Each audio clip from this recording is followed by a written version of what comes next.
മുഖ്യമന്ത്രിയുടെ മകൾ വീണ വിജയന്റെ കമ്പനിക്കെതിരെ കേന്ദ്ര സർക്കാർ അന്വേഷണം പ്രഖ്യാപിച്ചതിനെ അവഗണിക്കാൻ CPM തീരുമാനിച്ചു.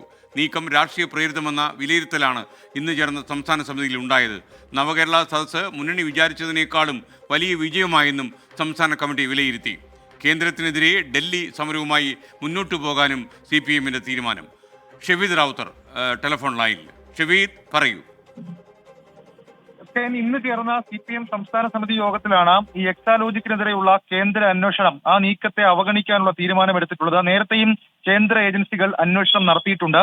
ഇപ്പോഴത്തെ നീക്കം വ്യക്തിക്കെതിരെയല്ല, വിശാലമായ രാഷ്ട്രീയ നീക്കമാണെന്നും അതിനെ പ്രതിരോധിക്കണമെന്നും CPM വിലയിരുത്തുന്നുണ്ട്. മാത്രമല്ല, മറ്റൊരു പ്രധാനപ്പെട്ട കാര്യം, ഈ സാമ്പത്തിക പ്രതിസന്ധിയിൽ കേന്ദ്ര സർക്കാരിനെതിരടക്കം കുറ്റപ്പെടുത്തിയ നിലപാട് കേന്ദ്രം സാമ്പത്തികമായി ഞെരുക്കുന്നു എന്നുള്ള സംസ്ഥാനത്തിന്റെ ആക്ഷേപം ഇത് ചൂണ്ടിക്കാണിച്ചുകൊണ്ടുള്ള ദില്ലി സമരവുമായി മുന്നോട്ട് പോകാനും സംസ്ഥാന സമിതി തീരുമാനിച്ചു. CPIയോട് കൂടിയാലോചിച്ച് ഇക്കാര്യത്തിൽ തീയതി തീരുമാനിക്കും. അതേസമയം നവകേരള സദസ്സ് മുന്നണി വിചാരിച്ചതിനേക്കാൾ വലിയ വിജയമാണെന്നും CPM വിലയിരുത്തുന്നുണ്ട്. പരാതികളിൽ വേഗത്തിൽ തീർപ്പ് കൽപ്പിക്കാൻ നിർദ്ദേശം നൽകി. നവകേരള സദസ്സ് സമഗ്രമായി ഇന്ന് ചേർന്ന സംസ്ഥാന കമ്മിറ്റി അവലോകനം ചെയ്തിരുന്നു. ജില്ലകളിൽ നിന്നുള്ള വിശദമായ റിപ്പോർട്ട് അടക്കം സംസ്ഥാന കമ്മിറ്റിയിൽ അവതരിപ്പിച്ചു. Okay, thank you. ഷെവീദ് റാവുത്തറാണ് ടെലിഫോൺ ലൈനിൽ തലസ്ഥാന നഗരിയിൽ നിന്ന് ചേർന്നത്.